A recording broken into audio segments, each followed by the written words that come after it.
Tecnología. Buenas noches a todos y bienvenidos. Mi nombre es Karina Ortega y estaré acompañándoles como moderador durante esta jornada. Es un honor contar con la participación de todos ustedes, así como con la presencia de nuestra distinguida ponente, quien compartirá su experiencia y conocimientos sobre el uso racional y actualizado de fármacos en el tratamiento de trastornos endocrinos. La endocrinología es una especialidad en constante evolución y el manejo farmacológico representa uno de sus pilares fundamentales. A lo largo de este curso vamos a abordar temas clave como tratamientos de la diabetes, tiroides y la terapia hormonal. Todo desde una perspectiva basada en evidencia. Les recordamos que pueden dejar sus preguntas en el chat, levantar la mano al final de la presentación y estamos aquí para facilitar una participación activa y enriquecedora. Sin más preámbulos, damos inicio a nuestro curso y voy a leer un pequeño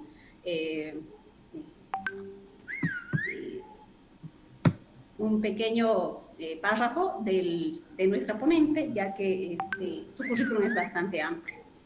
La doctora Nelly Morales Barroso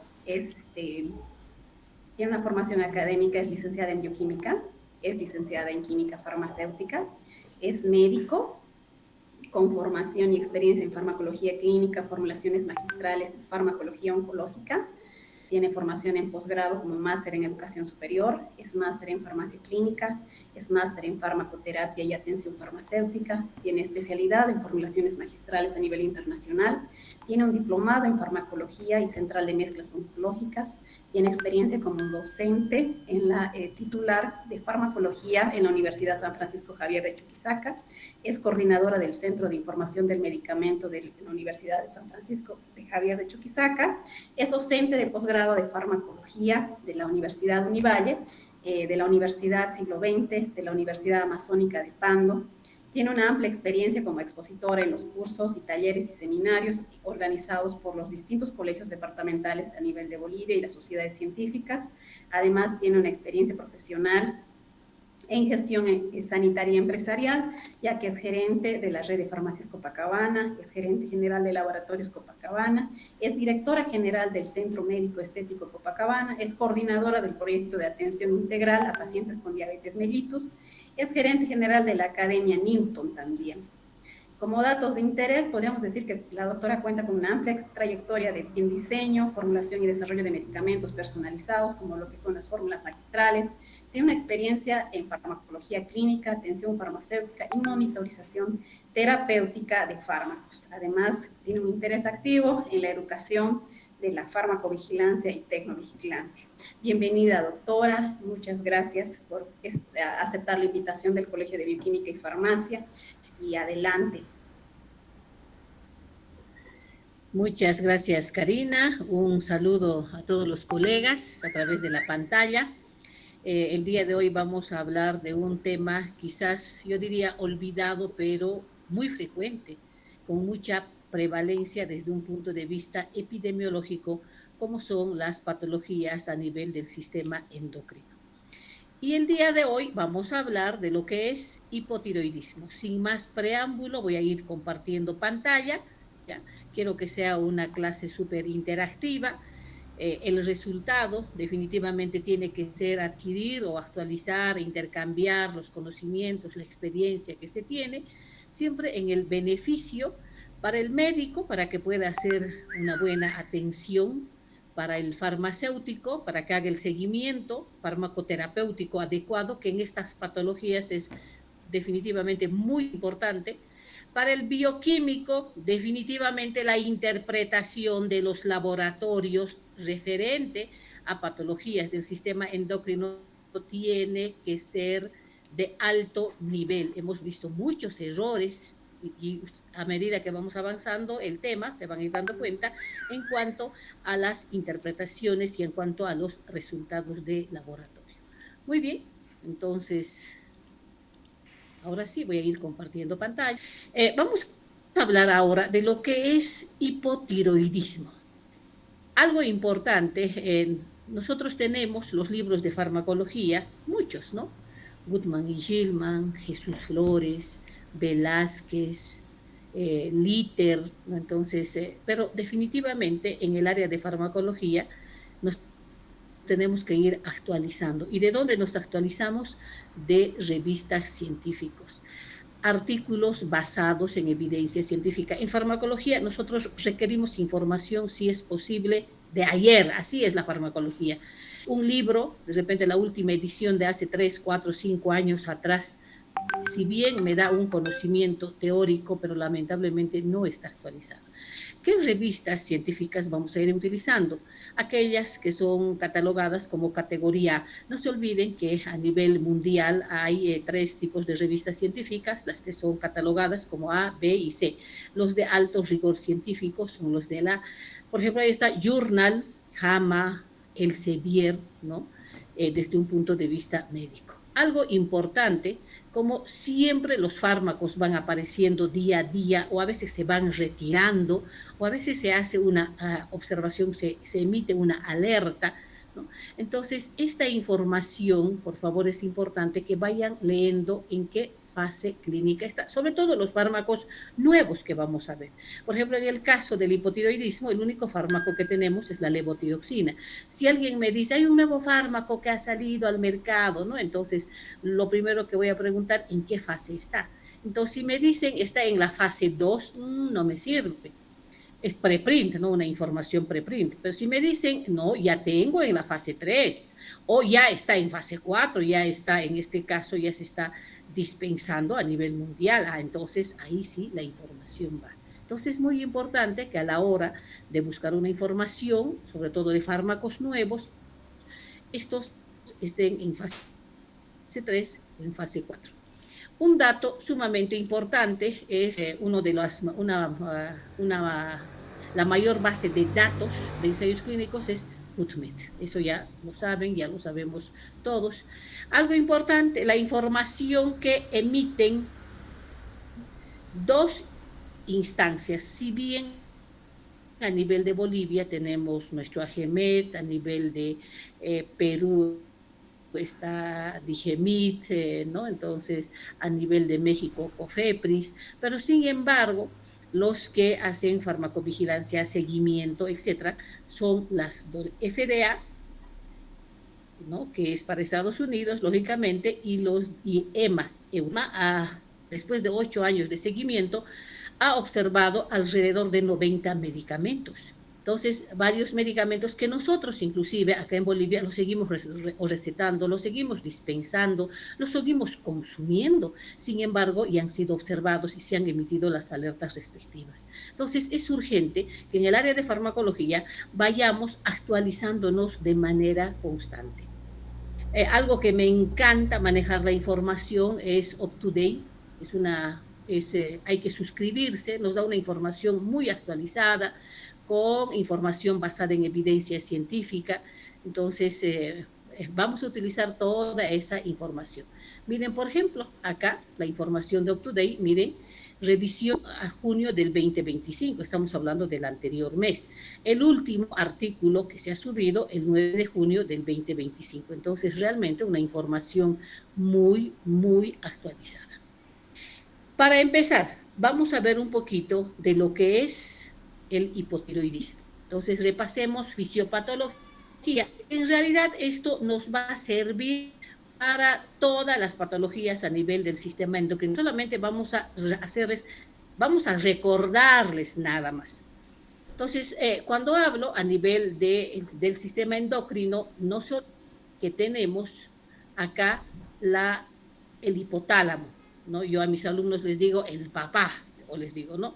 Luego la hipófisis, yo les digo a mis alumnos la mamá, les digo, y luego viene ya, en este caso, la glándula, ¿no? Y en este caso la glándula tiroidea, yo digo el hijito, así les digo, ¿no? Entonces, en este caso, cuando hablo de las hormonas tiroideas, el hipotálamo produce una hormona que se llama TRH, que normalmente no detectamos en laboratorio. Es más, el médico no pide esta hormona. Pero cuando hay producción, esto quiero que esté muy claro porque yo les voy a dar casos clínicos y ustedes van a resolver estos casos clínicos en base a esta información que yo les estoy generando, ¿ya? Entonces, el hipotálamo produce una hormona que se llama TRH. Cuando hay TRH, la hipófisis responde inmediatamente y produce otra hormona que se llama TSH. Ahora, la TSH producida por la hipófisis actúa sobre la glándula tiroidea y produce estas hormonas periféricas. La T4, que al perder un yodo se convierte en T3, que es farmacológicamente la activa. Entonces, acá vamos a hablar de dos tipos de hormonas, ¿o no es así? Estas serían las hormonas centrales, así la vamos a llamar, y estas de acá abajo serían las hormonas periféricas. Hasta aquí vamos bien, perfecto, periféricas. Entonces, acá estamos viendo lo siguiente, vamos a cambiar de color. Dos tipos de hormonas, hormonas centrales, hormonas periféricas. Las hormonas centrales, TRH, TSH. La que se solicita en laboratorio, la TSH. Las hormonas periféricas, T3, T4, que pueden ser como totales o pueden ser libres. Ahora, miren lo interesante. Si yo analizo un nivel plasmático, cambiamos de color, nivel plasmático, ¿no? Aquí. Entonces, aquí van a estar circulando mis hormonas periféricas. Pero si por alguna razón las hormonas periféricas descienden, ¿entienden? Bajan, ¿no? Bajan de repente, qué sé yo, hoy día no consumí suficiente cantidad de yodo, pónganle, porque necesitamos 150 microgramos de yodo por día para tener la cantidad suficiente de hormonas tiroideas. Entonces, si por alguna razón bajan mis hormonas periféricas, inmediatamente el hipotálamo produce más TRH y la hipófisis produce, miren esto, más TSH. Entonces, cuando las hormonas periféricas descienden, las hormonas centrales ascienden. A esto le llamamos feedback negativo o retroalimentación negativa. Este dato es muy importante a la hora de hacer un laboratorio. Hasta aquí vamos bien. Ahora bien, si el problema del hipotiroidismo se debiese a la glándula tiroidea, ¿ya? Aquí vamos bien. Si el problema del hipotiroidismo se debiese acá, lo vamos a llamar hipotiroidismo primario, ¿sí? Si el problema estuviese a nivel de la glándula tiroidea, porque hay un nódulo o lo que fuese, entonces se va a llamar hipotiroidismo secundario. Si el problema fuera a nivel de hipotálamo, el hipotiroidismo se llamará hipotiroidismo terciario. Hasta aquí vamos bien. Entonces estamos hablando de tres tipos de hipotiroidismo: primario, secundario y terciario.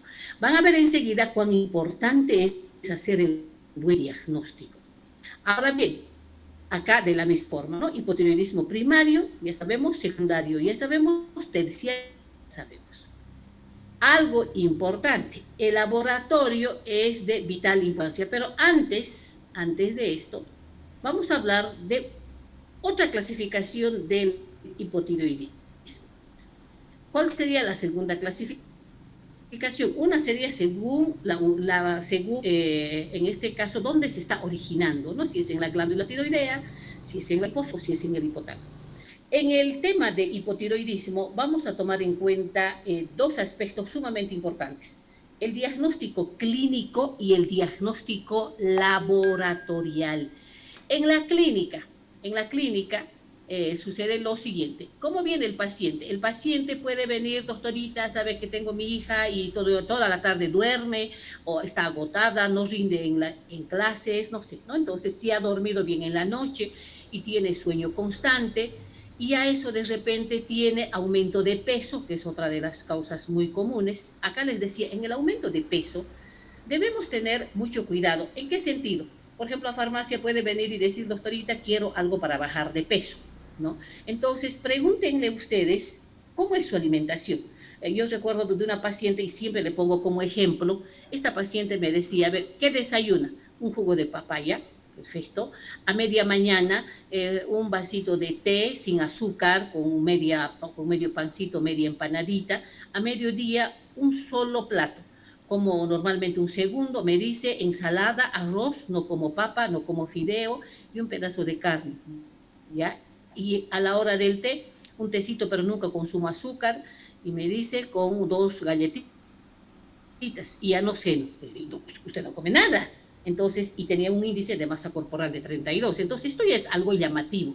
Pero si tengo un paciente que me dice, se desayuna a media mañana su famosa sahra, se me ocurre una hamburguesa, de qué sé yo, lo frito. Entonces, este paciente sube de peso por la alimentación que tiene. Entonces, en el aumento de peso hay que tomar en cuenta eso. La disfunción cognitiva, esto también es muy importante. No se olviden que hoy en día se hace la prueba del talón, y yo diría, esto está mal hecho. Ustedes me dirán, ¿cómo que mal hecho? Claro que sí. En el primer trimestre de embarazo se va formando lo que son las neuronas, o no es así, así se va formando las neuronitas. Entonces, ese niño, ¿no? O en todo caso, ese embrión, ese feto, lamentablemente, con deficiencia de tiroxina fetal, cuando nace y cuando va a la escuela, etcétera, tener deficiencia en cuanto al aprendizaje. Entonces, más que prueba del talón, la prueba tiroidea debería realizarse inclusive en el primer mes de embarazo, si es posible. Antes debería realizarse. No se olviden que somos una zona endémica de hipotiroidismo por la baja cantidad de yodo que tenemos. Entonces, la disfunción cognitiva es definitivamente por falta de la tiroxina fetal. Entonces, por eso es que tenemos niños que tienen dificultad en el aprendizaje muchas veces ya cuando asisten a sus escuelas, ¿no? Aquí lo mismo, la discapacidad intelectual, inicio infantil, la constipación, pacientes estreñidos, retardo en el crecimiento. Hoy en día está en boga, ¿no? Hacerles la determinación de la hormona de crecimiento, inclusive, qué sé yo, digamos, estimulándolos, ¿no? En condiciones basales, post-esfuerzo o dándoles arginina, etcétera. Entonces, en pacientes con hipotiroidismo, lamentablemente, hay una disminución en cuanto a la secreción de la hormona de crecimiento. Entonces, acá tenemos todas las señales, ¿no? Entonces, ahí tenemos los síntomas de la víscera, roncos, la ronquera, el edema, el síndrome del túnel carpiano, ya se presentan cuando realmente el hipotiroidismo es muy manifiesta. Otros menos frecuentes, disminución de la audición, mialgia, depresión, alteraciones en la menstruación, artralgias, retraso puberal. Lo que más vamos a ver, lo que les había mencionado hace rato, es la fatiga, la intolerancia al frío, el aumento de peso, que puede ser leve o inclusive moderado, la bradicardia, el estreñimiento, ¿no? Y acá, esto se los voy a dejar, por ejemplo, acá tenemos la frecuencia. Por ejemplo, la fatiga se presenta en el 70 al 90% de los pacientes, o sea que es bastante. La intolerancia al frío del 50 al 80%, la piel seca del 70 al 80%, el aumento de peso que va de leve a moderado del 60 al 75%, la constipación del 40 al 60%, la frecuencia cardíaca baja del 30 al 60%, el bajo ánimo, la depresión del 30 al 50%, la somnolencia, el agotamiento del 40 al 60%, ¿no? Miren, por ejemplo, caída del cabello del 40 al 50%. Y así se van presentando todo este cuadro clínico. Entonces, clínicamente estamos sospechando de que este paciente tiene hipotiroidismo, ¿no? ¿Y qué le pedimos? Un laboratorio que lo vamos a llamar perfil tiroideo. Ahora sí, me vengo al laboratorio. Entonces, primero viene la clínica, luego viene el laboratorio. En el laboratorio, el médico les va a pedir TSH, lógicamente, les puede pedir T4, T4 libre, T3 libre, T3 total. Esos son los más comunes. Un dato importante. Cuando hablo de hipotiroidismo, hace rato les había mencionado, vamos a tener hipotiroidismo primario, si es a nivel de la glándula tiroidea, secundario, si es a nivel de la hipófisis, y terciario, si es a nivel del hipotálamo. En el primario, que es el más común, acuérdense de esto, en el primario, que es el más común, uno de los hipotiroidismos es el hipotiroidismo autoinmune. Ahora, una cosa importante, el sistema inmunológico es algo tan maravilloso que imagínense en la noche, cuando uno duerme en la fase nos reciclamos, dentro de mi sistema inmunológico, o sea, tenemos sistema inmunológico anticancerígeno. Ustedes han escuchado hablar, por ejemplo, del factor de necrosis tumoral. Hasta su nombre dice, ¿no ve? FNT alfa, factor de necrosis tumoral capaz de lisar un cáncer. Es algo maravilloso el sistema inmunológico. Pero ¿qué pasa en las patologías autoinmunes? Que mi sistema inmune me empieza a atacar. Entonces, y en este caso, cuando ataca la glándula tiroidea, lo vamos a llamar hipotiroidismo de Hashimoto, ¿no? Hipotiroidismo autoinmune. Entonces, cuando el médico sospecha de un hipotiroidismo autoinmune, va a pedir estos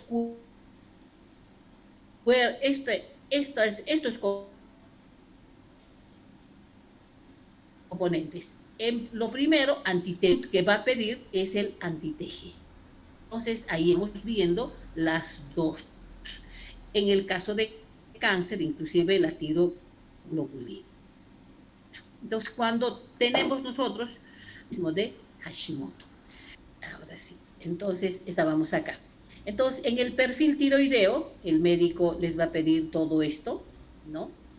Hasta ahí vamos a poner TSH, T4 total, T4 libre, T3 total, T3 libre, etcétera, ¿no? Y en el caso de sospechar de hipotiroidismo autoinmune, anti-TPO, anti-TG. Y en el caso de hipertiroidismo autoinmune, el famoso TRAP, ¿no? Porque se va a presentar en la enfermedad de base 2 graves, hipertiroidismo de base 2 graves. Muy bien, entonces, algo importante. ¿Cómo se diagnostica a un paciente con hipotiroidismo? La clínica, el laboratorio, y ahora me voy a venir acá para que podamos charlar. Lo tercero, la ecografía. Miren, re importante. Lo que pasa es que no se olviden que nosotros hacemos el seguimiento farmacoterapéutico. Entonces, si ustedes, por ejemplo, están derivando a un paciente, a mí me encanta trabajar con farmacia. Algo que he aprendido es lo siguiente. Yo digo, mi mano derecha es el farmacéutico, mi mano izquierda es el bioquímico. Y a veces cuando vienen algunos colegas a visitarme, me dicen, yo puedo despachar 4 o 5 pacientes en uno, pero gracias a la ayuda de ellos. Entonces, cuando están bien preparados, se responsabilizan de cada paciente, pero es impresionante cómo se puede hacer. Entonces, en este caso, ya, algo importante, tenemos la clínica, tenemos el laboratorio y luego viene la ecografía. Re importante. ¿Por qué? Porque hemos tenido casos en el que no han pedido ecografía y el paciente tenía nódulos. Ahora, inclusive pacientes con nódulos vascularizados. Ustedes van a ver una ecografía, algunos dicen nódulos calientes. ¿Eso qué significa? Vascularizado. ¿Y qué significa vascularización? Que lamentablemente esto ya no es bueno. Entonces, hemos tenido pacientes de repente con 2, con 4, con 16 nódulos. Entonces, y esto ya no amerita pues darles levotiroxina, ¿no? Entonces ya amerita otro tipo de tratamiento. Entonces son 3 parámetros: la clínica, el laboratorio y la ecografía. Ahora, se me ocurre, si en el laboratorio, por ejemplo, les pongo un ejemplo para que vean el caso clínico, ¿qué tal si el laboratorio me saca TSH por encima de lo normal, por encima de 5, ¿no? Por encima de lo normal, TSH alto. Y las hormonas tiroideas bajas. Perfecto, decimos que hay un hipotiroidismo primario. Pero ¿qué tal si el laboratorio me saca T3, T4 bajo, hipotiroidismo, pero la TSH normal o inclusive alto?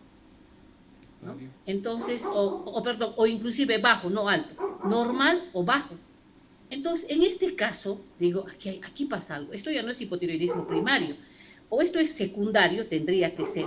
Entonces, ¿qué le pedimos? Ya un otro examen que se va a llamar la tomografía o la resonancia magnética, porque ya estamos sospechando de que hay un nódulo que está en la hipófisis y que me está provocando que haya deficiencia de TSH o que esa hipófisis no esté respondiendo a la baja cantidad de hormonas periféricas. Y resulta de que el laboratorio, que es la ecografía, la tomografía, me sale que la hipófisis está limpia, el hipotálamo está limpio. Entonces decimos, otra vez pedimos laboratorio, mandamos a otro lado y ya me sacan otros los resultados. Entonces, en la parte de interpretación del laboratorio, tiene que ser, o sea, de la manera muy, o sea, yo diría muy detallada, ¿no? Muy bien. Vamos a continuar acá. En el tema de los laboratorios, ¿ya? Vamos a tomar en cuenta ciertos valores. Tema de laboratorio. Los laboratorios, yo soy un poco enemiga de que me digan, es saber el rango de laboratorio es según la línea, digamos, ¿no? O sea, que si yo voy a utilizar, no sé, LabSteps, Human, no sé, pues Tech o Calbiotech, el resultado tendría que ser diferente. No, tenemos que homogeneizar nuestros laboratorios. Yo creo que algo tendríamos que hacer, porque no puede ser que por este método tú tengas prediabetes y por este otro no tengas, digamos, ¿no? Entonces es un poco complejo, ¿no? Entonces el laboratorio, los valores tienen que ser uno solo, así, esto es así. Entonces, los laboratorios, normalmente utilizamos un valor convencional de 4.5 a 5, ¿no? Lo máximo, de 4.5 a 5. En los jóvenes se puede aceptar de 0,4 hasta 2.5. Hay otros que me ponen de 0,4 a 4.5. Hay otros que me ponen de 0,4 a 5, ¿no? Entonces, estos parámetros más bajos son justificables en pacientes jóvenes, ¿no? Eutiroideos. En cambio, en ancianos, ya no va a ser hasta 5. El valor aceptable es hasta 7 miliunidades litro. Entonces, miren, la edad también influye, sí. Entonces, en jóvenes, miren, en jóvenes tenemos parámetros aceptables mucho más bajos, de 0,4 a 2.5. En adultos, mucho más altos, hasta 7.5. Y lo convencional, hasta 4.55. Eso es el TSH.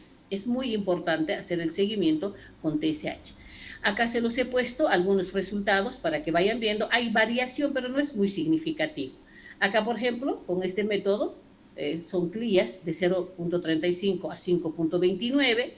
Acá tengo este otro, ¿no? Que me pone en rangos. Miren, rango inferior de 0.28 a 0.53.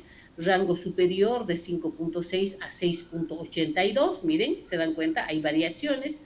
Acá de la misma forma, miren, de 0.3 a 4.5. Entonces hay similitud.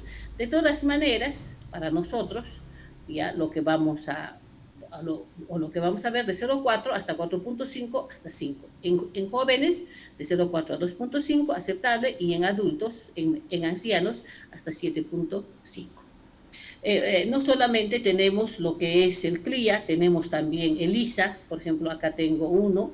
En el caso, acá tenemos de TSH de 0,3 a 4, miren acá, y de repente en algunos inclusive, esto por ejemplo, el T4 libre, no solamente nos da la media, sino inclusive nos dice el rango, ¿no? Dice de 0.8 a 2 nanogramos decilitro, cuando hablo de T4 libre, pero nos da una media y nos da un rango, una variación, que sería 0.3. ¿Eso qué significa?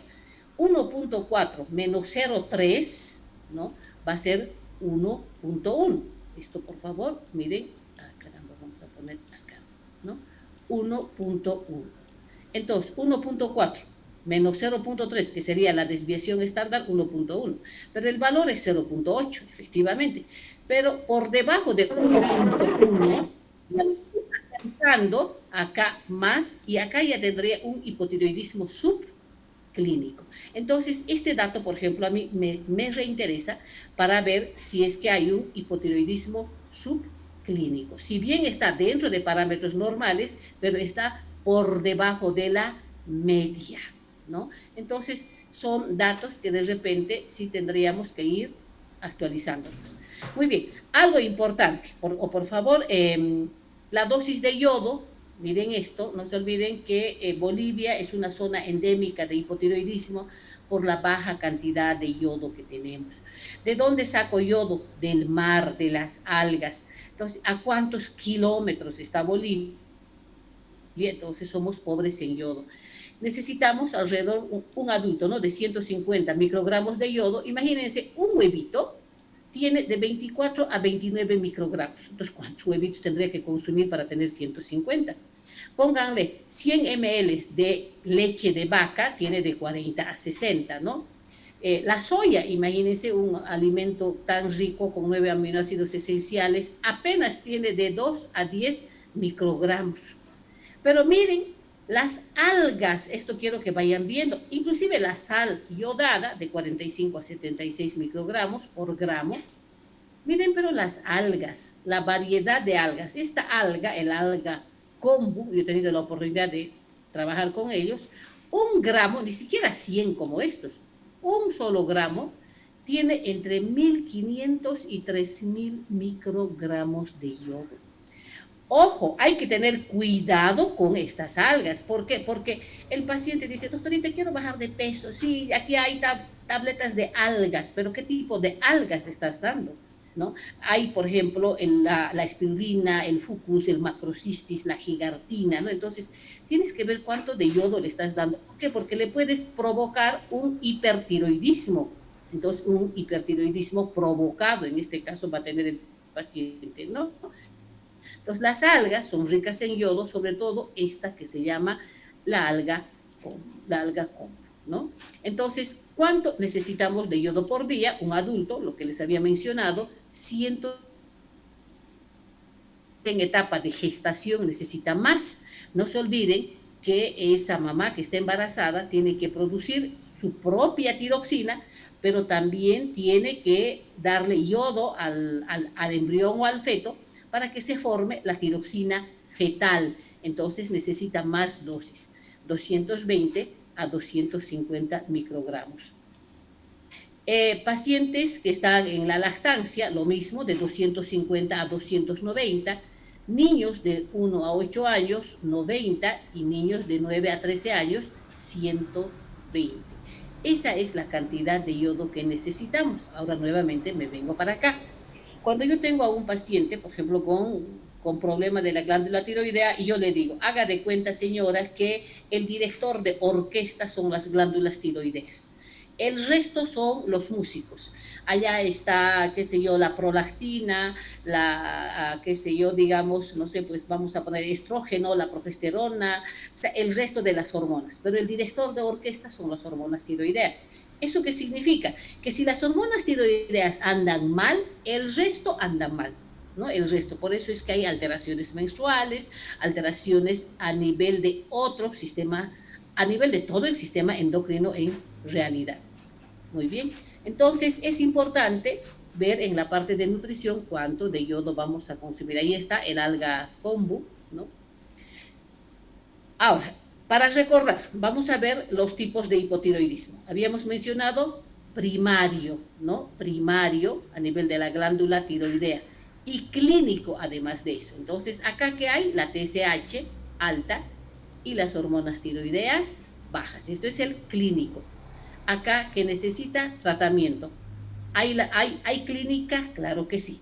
El subclínico, no se olviden, la TSH está alta, pero la T4, la T3, etcétera, están normales. Entonces aquí normalmente es asintomático. El hipotiroidismo central, ¿no?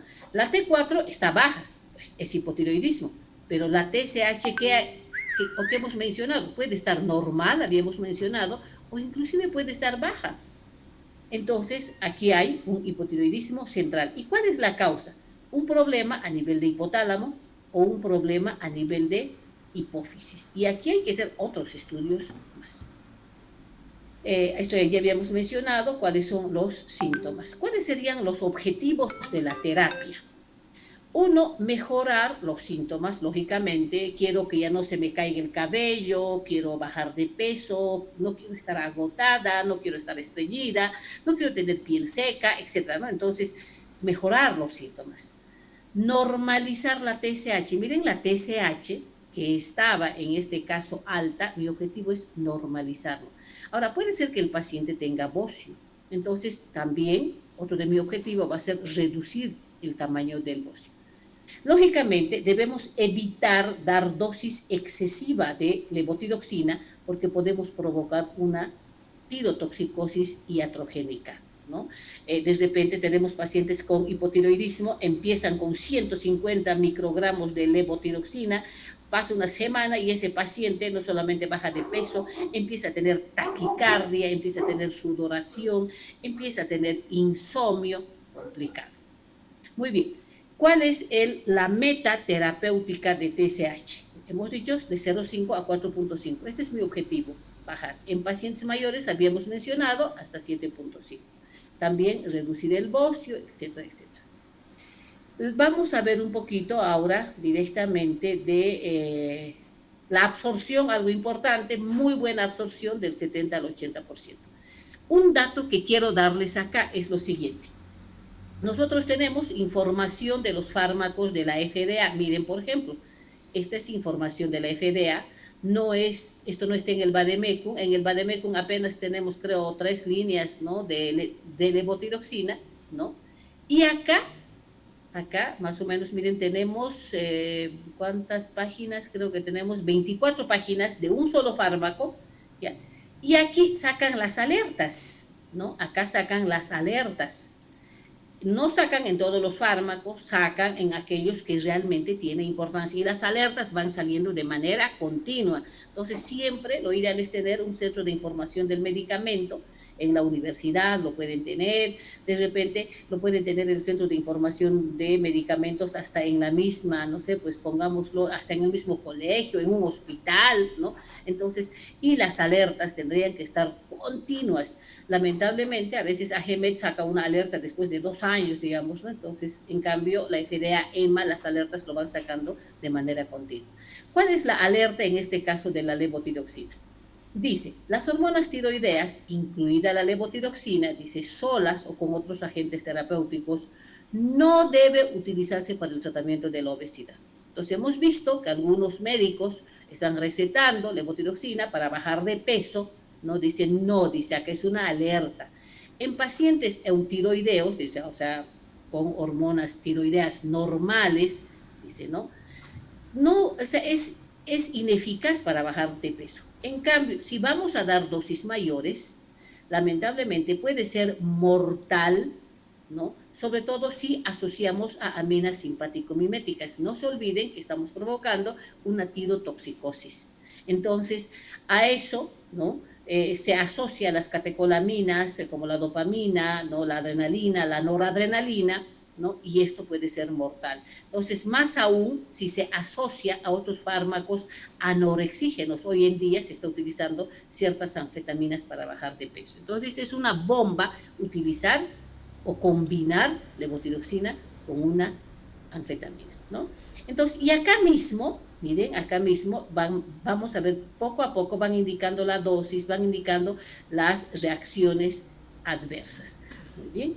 Entonces, continuamos. Ahí está la alerta, ¿no? Algo importante. ¿En qué tengo la levotiroxina? En comprimidos, muy bien. ¿Qué?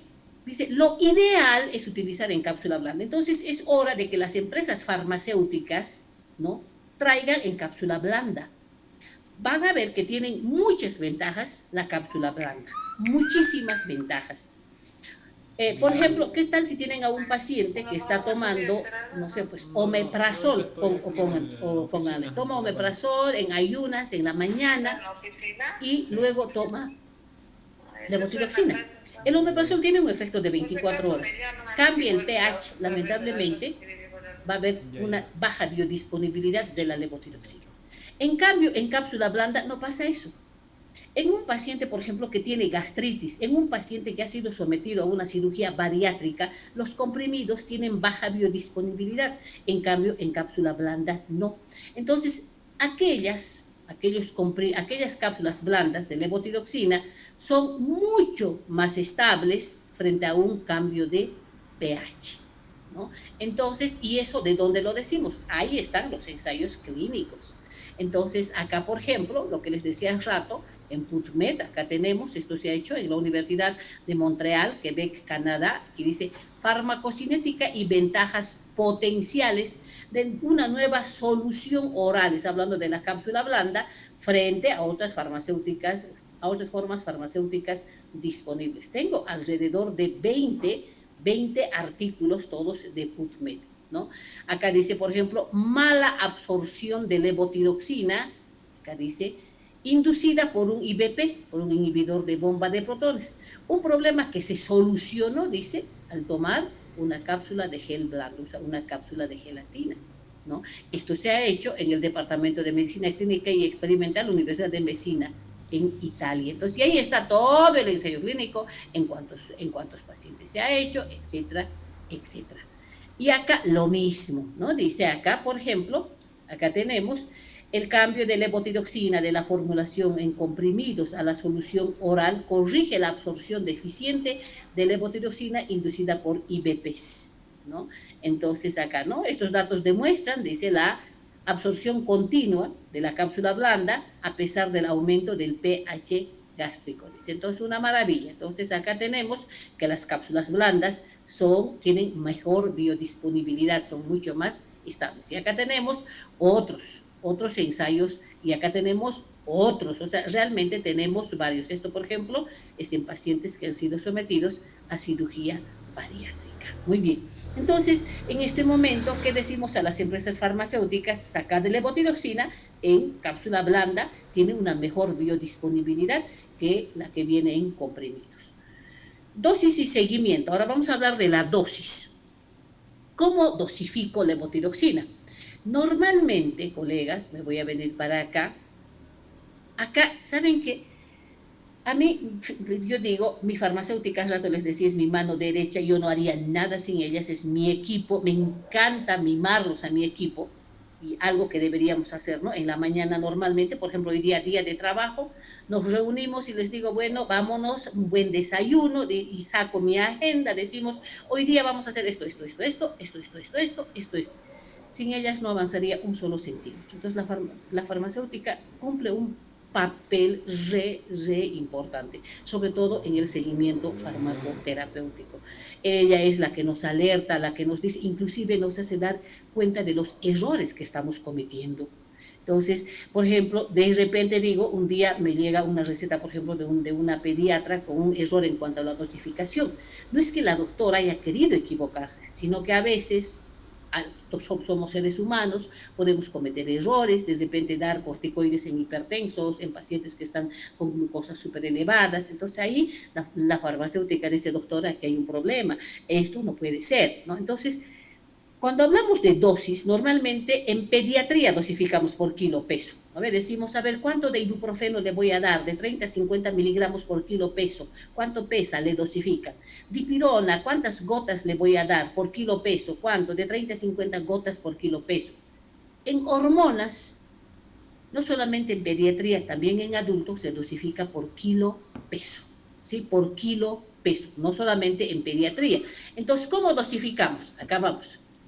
¿Qué decimos? 1.6, hay variación por si acaso, pero esto es algo estándar, 1.6 microgramos de levotiroxina por kilo peso y por día. Entonces, lo único que tengo que hacer es multiplicar 1.6 por su peso, ¿no? Entonces, en un paciente, por ejemplo, que pesa 70, si multiplico 70 por 1.6, me dará 112 microgramos. De ahí es que las líneas han empezado a sacar, ¿no? De diferente concentración, ¿no? Que de 25, de 50, 75, o sea, pero de diferente concentración. Un rango general de 50 a menos de 200 microgramos día. Hay variación, por si acaso, vamos a ver enseguida. Por ejemplo, hay una variación. ¿En qué tipo de pacientes? En aquellos pacientes que se les ha quitado la glándula tiroidea.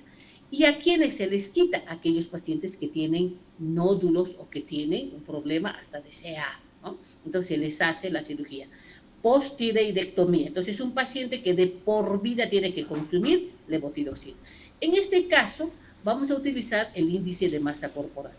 Si su índice de masa corporal es menos de 25, se administrará 1,76 microgramos por kilo peso. Si es de 25 a 29, se administrará 1.47. Si es de 30 a 34, 1.42. Si es de 35 a 39, 1.27. Y si es más de 40, su índice de masa corporal, 1.28.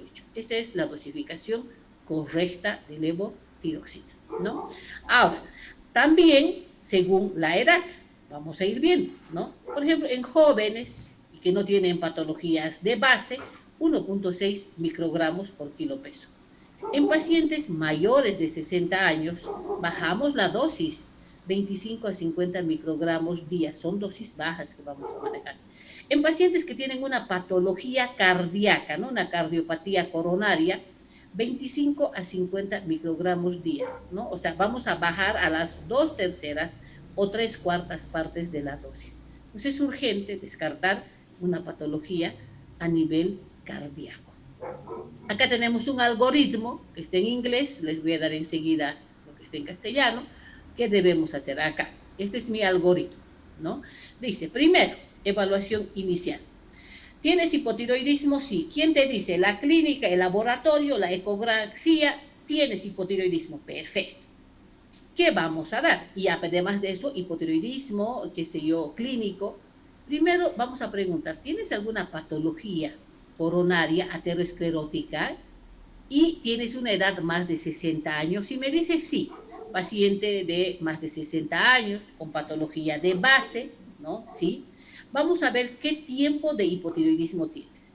Si tu hipotiroidismo es menos de 2 meses, o sea, es corto, manejamos 1.2 microgramos por kilo peso por día. Pero si el hipotiroidismo es más de 2 meses o el paciente no sabe, entonces manejamos dosis más bajas, 25 hasta 50 microgramos día. Pero si no tiene esta patología aterosclerótica y no tiene más de 60 años, dice, entonces nos vamos a 1.6 microgramos por kilo peso por día. Ahora bien, ya hemos empezado con levotiroxina. Nos toca hacer el control. El control hacemos al mes o al mes y medio, a las 4 o 6 semanas. ¿Qué nos interesa? La TSH, ¿sí? La TSH. Ahora bien, si al mes o mes y medio esa TSH estaba alta, ¿no es así? Hasta 5 es lo normal, 4.55. Pero si su TSH está entre 5, pero menos de 10, ¿no? Aumentamos la dosis. ¿Cuánto? Entre 12 y 25 microgramos día. Si al mes la TSH, ¿no? En este caso, está de 10, pero menos de 20, sigue alta, pero mucho más alta inclusive, aumentamos mucho más, de 25 a 50 microgramos día. Si la TSH está demasiado alta, más de 20 microgramos, mil unidades litro, entonces hay que medir T4 y hay que ajustar nuevamente. Entonces en este 4 nuevamente pedimos T4 libre, porque algo está pasando, ¿ya? Y luego hay que repetir la TSH a las 6, a las 8 semanas hasta normalizar. Si la TSH está normal, en este caso, entonces mantenemos la dosis y de manera anual hacemos el control de TSH. Mire, entonces para el control, ¿quién es el que me está mandando? Es la TSH.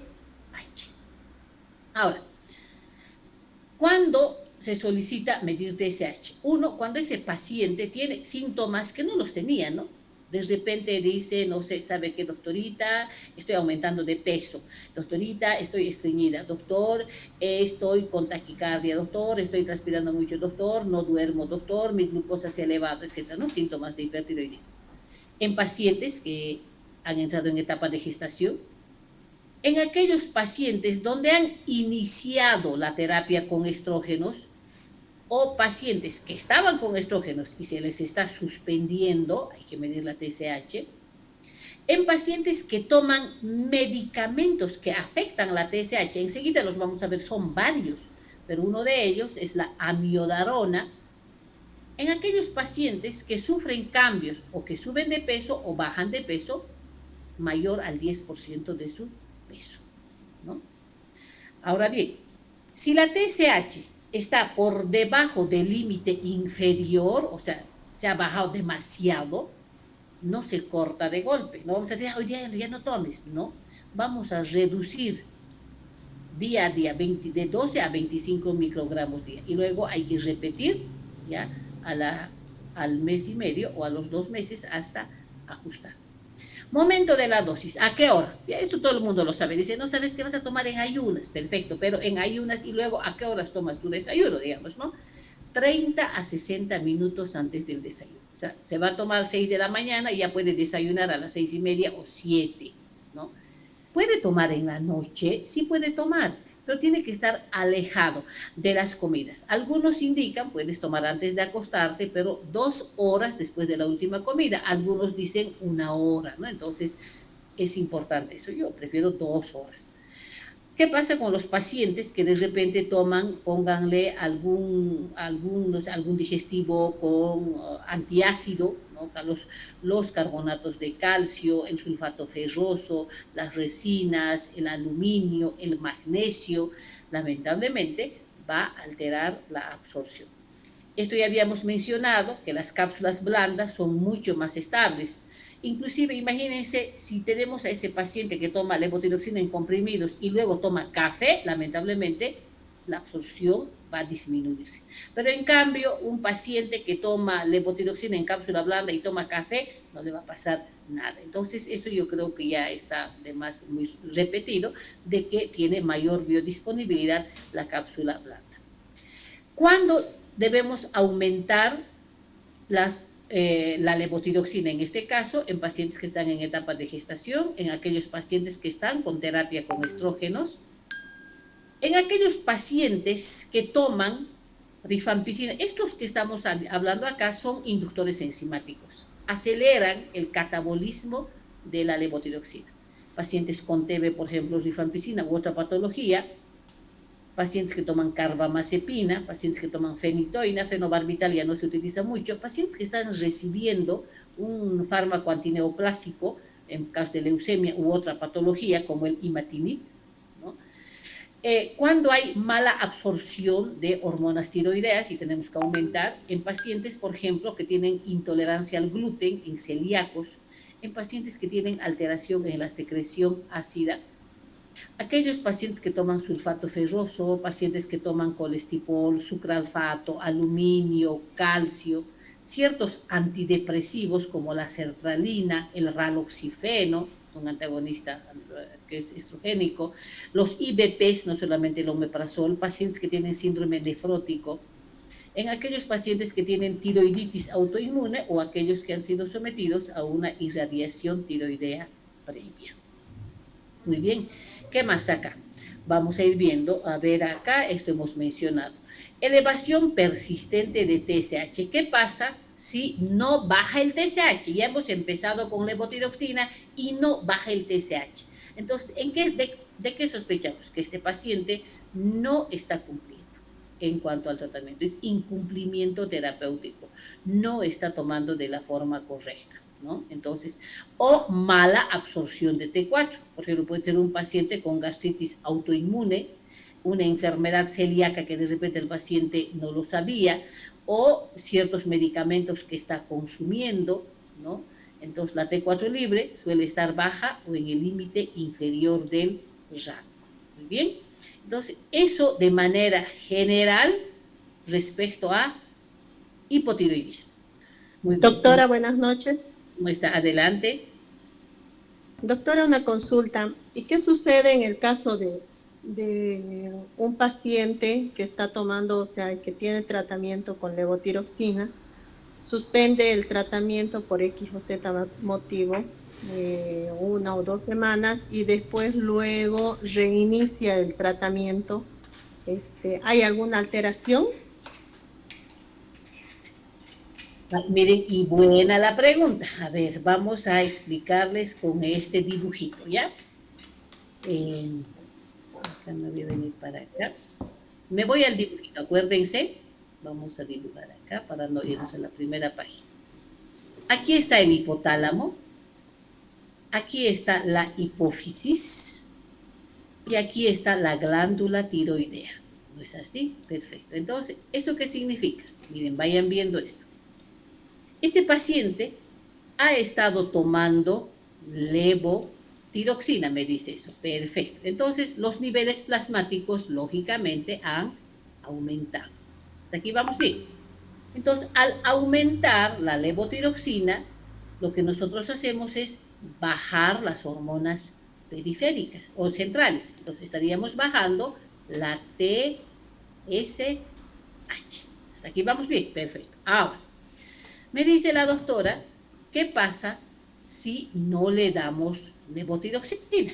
Perfecto. Entonces, esto ya no va a estar alto. Entonces, ¿qué va a pasar con la TSH? La TSH no va a bajar. Entonces, ¿qué pasa con la TSH? Empieza a normalizarse y luego empieza a subir. Entonces, ¿cuál es el problema? Entonces, el problema va a ser de que este paciente nuevamente corremos el riesgo de que empiece a tener los síntomas de hipotiroidismo, ¿no? Ahora bien, ese sería el problema. Ahora, el daño en el organismo no va a ser manifiesto. No es como un glucocorticoide. ¿Saben qué pasa, por ejemplo, con el glucocorticoide? Que eso lo vamos a ver, creo, el tercer día. El paciente cuando está tomando levotiroxina, cuando está tomando un corticoide, lo suprime, digamos. Dice, hoy día he tomado 20 miligramos, no sé, pues de prednisona, póngale, porque tenía artritis reumatoide. Y hoy día dejé de tomar. ¿Saben qué? En ese momento no tengo la prednisona que estaba tomando y no tengo el cortisol natural que tenía. A ver, ¿a qué quiero llegar? Nuevamente me voy a venir a esta imagen, ¿ya? Para que me puedan entender. Miren, hace rato les decía, acá tengo, ¿ya? El hipotálamo, la hipófisis, la glándula tiroidea. Acá están niveles plasmáticos. Esta paciente tomaba levotiroxina. Deja de tomar. Pues baja la levotiroxina y la TSH, que estaba bajando, empieza a normalizarse o empieza a subir. Esta paciente, al dejar de tomar levotiroxina, no vayan a pensar que inmediatamente va a producir su tiroxina. Si me dejo entender, la tiroxina es la hormona tiroidea natural que nosotros producimos. La levotiroxina es su forma, es algo sintético, igual que la tiroxina. Entonces, al dejar de darle levotiroxina, mi tiroxina debería actuar, ¿no ven? Mi tiroxina debería aumentar. Pero aunque no aumente, el daño no va a ser mayor. En cambio, con el corticoide es diferente. A este paciente le estaba dando prednisona, ¿sí? Prednisona, y dejo de darle. Este paciente no va a tener ni la prednisona y deja de tener el cortisol. Entonces, el proceso inflamatorio es un fenómeno de rebote terrible, cosa que no es muy manifiesta con la tiroxina.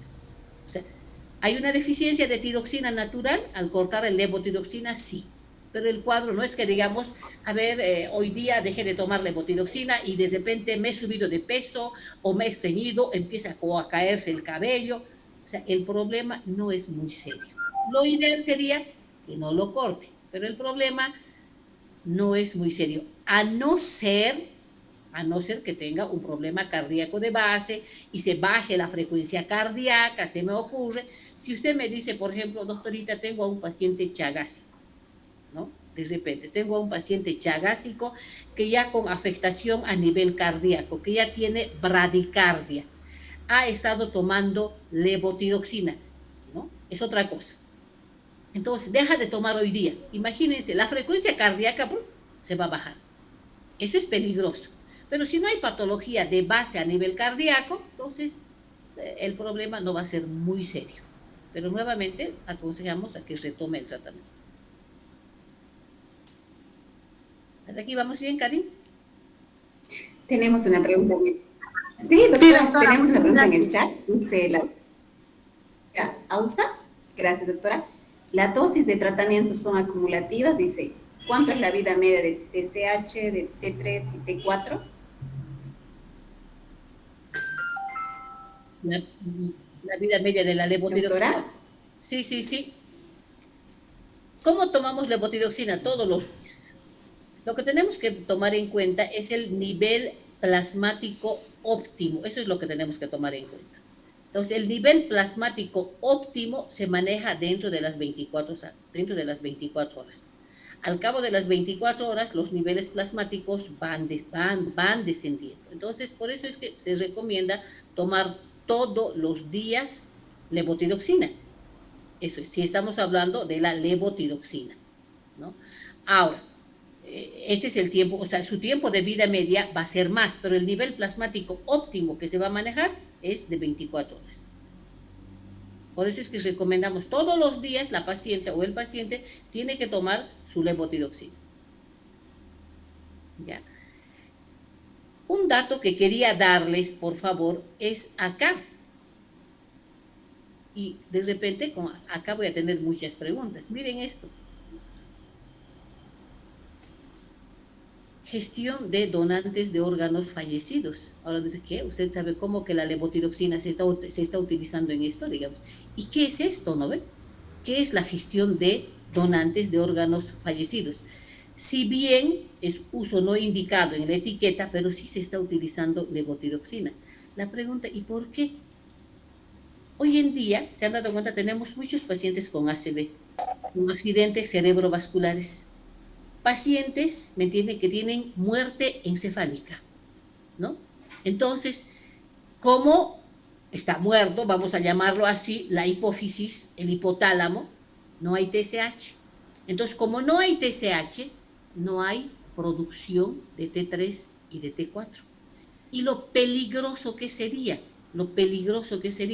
que empieza a bajar la frecuencia cardíaca y el paciente puede tener problemas serios a nivel cardiovascular. Entonces, en ese caso, también se administra levotiroxina. Entonces, acá ustedes cuando vean en estas indicaciones, dicen, ¿no ven? Gestión de donantes de órganos fallecidos, ese manejo de donantes de órganos fallecidos, reanimación hormonal para el donante de órganos fallecidos, uso no indicado en la etiqueta. Entonces, también se utiliza en este caso, ¿no? ¿Qué más? A ver, y acá van a ir viendo ustedes, acá 1.6 microgramos, etcétera, todos los días. Entonces, el nivel óptimo plasmático se maneja, es dentro de las 24 horas. ¿Bien? No sé si tenemos alguna pregunta más, por favor, me voy a ir aquí a reacciones adversas, directamente a la información. Buenas noches. Adelante. Doctora, una consulta. No sé si tiene conocimiento o de algunos protocolos de que en cada cuánto se deberían realizar los controles de TSH, T3 y T4 libre en la parte laboratorio. ¿Será que hay algo? Claro que sí. ¿Cuál es la recomendación que nos dan los expertos? De inicio, miren, de inicio, si tenemos a un paciente con sospecha de hipotiroidismo, pedimos el perfil tiroideo. Lo ideal, la TSH, que es la hormona central que se pide, ¿no? La T4 libre, que es un dato muy importante que nos va a dar, y de repente algunos piden T4 total, etcétera, etcétera. ¿Cada qué tiempo debemos hacer? ¿Qué nos dice el protocolo aprobado a nivel de América? A las 4 semanas, estamos hablando del mes, o a las 6 semanas del mes y medio, se debe solicitar un laboratorio solamente de TSH. Solamente de TSH. No pedir todo el perfil tiroideo. Entonces, aquí el que me manda, ¿quién es? Es la TSH. Ahora la pregunta, ¿y por qué? Miren, quiero que me capten esto. Se me ocurre, tengo a un paciente que está tomando levotiroxina, que es el sintético, ¿o no es así? Tú en laboratorio, ¿qué estás determinando? ¿La levotiroxina o la tiroxina? La tiroxina. No estás determinando la levotiroxina, estás determinando la tiroxina. Entonces sería un error pedir tiroxina, porque va a estar alterado por el famoso feedback negativo. Ahora, a no ser que hagamos farmacocinética clínica. ¿Y qué es farmacocinética clínica? Le sacas sangre, pero no vas a buscar la tiroxina, la que buscas con los reactivos que tenemos en laboratorio, sino buscas el fármaco, buscas la levotiroxina. Entonces, hoy en día, lo que se está pretendiendo en los hospitales es instalar laboratorios que hagan farmacocinética clínica, que determinen las concentraciones plasmáticas de aquellos fármacos con estrecho margen terapéutica, y entre ellos, ¿quién está? La levotiroxina. Entonces, el que te manda acá ya no es la T4, ya no es la T4 total, la T4 libre, etcétera, etcétera, sino es la TSH. Hasta aquí vamos bien. Entonces, iniciamos el tratamiento. Al mes, la TSH. Si no pueden al mes y medio, la TSH. Ahí vamos a valorar lo que les mostraba hace rato, ¿no? Miren acá, lo que les mostraba acá. Y buena la pregunta, porque yo creo que esto es muy importante aquí. Miren esto. Entonces, pedimos TSH a las 4 a 6 semanas de iniciado el tratamiento. ¿Qué pasa si a las 4 semanas o 6 semanas sucede lo siguiente con el TSH? Si el TSH todavía está por debajo del límite superior, quiere decir 4.55, pero menos de 10, dice, el médico tiene que aumentar la dosis de levotiroxina entre 12 y 25. Si la TSH está entre 10, pero menos de 20, aumentamos más de 25 a 50. Si la TSH está más de 20, dice, aquí sí, vamos a pedir T4 para guiar y para ajustar la dosis. Repetimos la TSH después de 4 a 6 semanas de haber pedido, nuevamente de 6 a 8 semanas. Entonces aquí estamos pidiendo al mes y medio o a los 2 meses. Pero si ese paciente ha iniciado el tratamiento con levotiroxina y su TSH le sale normal, mantenemos la dosis y se pide TSH de manera anual. Ese es el protocolo que nos recomiendan los expertos a nivel de América. Entonces aquí lo que nos manda quién es la TSH.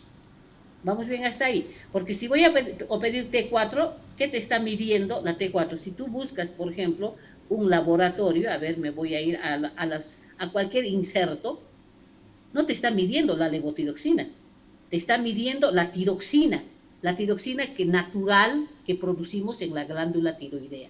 Entonces sería un error basarnos en la T3 o en la T4. Aunque esté bajo, aun cuando esté normal, no es un parámetro real, porque por el feedback negativo, estas hormonas tiroideas que nosotros producimos están alteradas. A no ser que el laboratorio, que sería lo ideal, me ofrezca una determinación de la levotiroxina. Eso sería lo ideal, ver el nivel plasmático de la levotiroxina. Una consulta en lo que es el cortisol con el hipotiroidismo, ya que Bolivia presenta su población hipotiroidismo generalmente. ¿Qué vínculo tendría con lo que son la somnolencia, la pérdida de cabello, con el cortisol y el hipotiroidismo? Bueno, en realidad la pérdida de cabello, el aumento de peso, el estreñimiento, la piel seca, la bradicardia, la hipoglicemia, etcétera, es típica del hipotiroidismo, ¿no? Es típica del hipotiroidismo. Ahora bien, lo que les decía hace rato, el director de orquesta son las hormonas tiroides. Anda mal el director de orquesta, el resto automáticamente se altera, ¿no? Empezando por las hormonas sexuales. Ahora, ¿cuál es la relación con el cortisol? Entonces, en este caso, hoy en día también estamos teniendo muchos casos de cortisol. Entonces, ¿qué cosa me genera el cortisol? Un paciente con hipotiroidismo, ¿será que va a generar mayor cantidad de cortisol? Sí puede generar mayor cantidad de cortisol, por diferentes razones. Eso lo vamos a ver, pasado mañana tenemos exclusivamente glándulas a nivel de la corteza suprarrenal y lo vamos a ver. De manera indirecta sí tiene, pero de manera directa no. ¿Ya? De manera indirecta sí. Pero la caída de cabello y el resto se debe sobre todo a hipotiroidismo. El cortisol tiene otros efectos, otros efectos a nivel del organismo. Muy bien. No sé si tenemos alguna pregunta más. Demos espacio a ver a alguna colega si se anima a alguna consulta.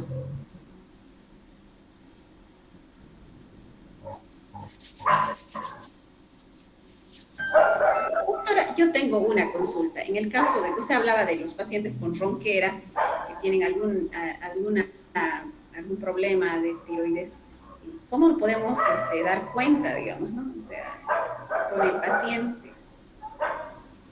Porque sobre todo en los niños hay un cambio de voz en la adolescencia. Exactamente, claro. Y en los pacientes con hipotiroidismo manifiesto, marcado, un hipotiroidismo clínico, además de eso crónico, efectivamente hay ronquera, ¿no? Hay ronquera. Entonces, y en este caso la pregunta, ¿por qué? Porque, o sea, ¿qué es la ronquera? La ronquera lamentablemente se produce cuando no hay buena oxigenación, cuando no llega suficiente oxígeno a nivel de los pulmones. Y no se olviden que la glándula tiroidea tiene pues una ubicación anatómica donde no va a permitir el ingreso suficiente de oxígeno. Entonces, en este caso, hay que sacar una ecografía para ver el tamaño de la glándula tiroidea. Entonces hay que sacar cuánto mide, los parámetros, para ver si hay nódulos, no hay nódulos, está agrandado, no está agrandado. Pues un paciente que ronca, no solamente basta la clínica y el laboratorio, sí o sí hay que sacar una ecografía y ver el tamaño de la glándula tiroidea y ver la relación con la edad del paciente. Entonces, paciente con hipotiroidismo que ronca, ecografía, tamaño de la glándula tiroidea. Cuidado que esté demasiado grande y ahí lamentablemente luego ya vamos a tener un bocio donde ya no se va a poder hacer nada, ni siquiera la terapia logra bajar de peso, sino que se hace una cirugía, ¿no? Muy bien, no sé si alguna colega más tiene alguna consulta. Doctora, buenas noches. Adelante, Gil. Doctora, yo quiero saber cada cuánto se tiene que aumentar al laboratorio el estudio de la tiroglobulina o la TPO. ¿Es una sola vez o se puede repetir junto con la TSH? La anti-TPO y la anti-TG son dos hormonas que no se olviden que se solicita cuando se sospecha de un hipotiroidismo autoinmune. Entonces, y en este caso también buena la pregunta, ¿en qué sentido? En este momento, anti-TPO, anti-TG, ¿no? Me salen elevados, entonces decimos, tú tienes hipotiroidismo de Hashimoto.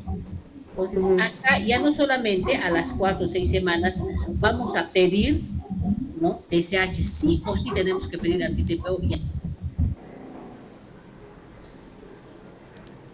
Perdón, estaba hablando sin micrófono. Mil disculpas. Sí. Mil disculpas. Muy bien. Lo que les decía era lo siguiente. El anti-TPO y el anti-TG pedimos en hipotiroidismo de Hashimoto, en el hipotiroidismo autoinmune. Entonces, acá es otro, no es como estábamos viendo hace rato. En este caso, yo necesito saber con cuánto de anti-TPO y con cuánto de anti-TG estoy empezando. Entonces, a las 4 semanas o a las 6 semanas, aparte de pedir la TSH, sí o sí nuevamente se requiere pedir el anti-TPO y el anti-TG para ver cuánto ha descendido. Eso es muy importante. Ahora, una cosa interesante. Acá, por ejemplo, en el autoinmune ya no es pues solamente levotiroxina, el tratamiento es otro. Por eso les decía, buena la pregunta, el tratamiento es otro, es una patología autoinmune. Entonces, en este caso, ya se añade otra terapia. Con la levotiroxina, lo único que estamos haciendo es sustituir lo que nos está faltando, nada más. Pero ni siquiera estamos bloqueando el problema. Entonces, el tratamiento es otro, Julia. Si tiene algún paciente, yo le voy a mandar en este momento y más bien léanlo, tratamiento de hipotiroidismo de Hashimoto. Lo discutimos mañana. Me parece que el problema bien extenso. Son patologías autoinmunes, requieren otro tratamiento aparte de darle levotiroxina. ¿Ya? Por favor, muchas gracias, doctora. Sí, espero esa respuesta. Pues me interesa más esa patología. Muchas gracias, doctora. Entonces ya les mando información y mañana lo debatimos eso e hipertiroidismo. Léanlo y mañana va a ser mucho más fructífero nuestra clase. Muy bien, entonces con esto, sí, Karina, creo que, bueno, ya estaríamos quedando. Bueno, agradecemos profundamente la participación de todos ustedes. Así como el valioso aporte de nuestra doctora Nelly, realmente nos comparte siempre su conocimiento y su experiencia clínica. Esperamos que el contenido que ha sido abordado el día de hoy sea de utilidad para nuestra práctica profesional y los esperamos mañana. La doctora ya está en el grupo, así que ya va a pasarles las diapositivas o el material que tenemos para compartir. sobre el tema, ¿no es cierto? Bueno, buenas noches, colegas. Les agradecemos su participación y lo esperamos mañana. Hasta mañana. Gracias, doctora. Buenas noches. Buenas noches, mil gracias, doctora. Hasta mañana. Mañana. Mañana.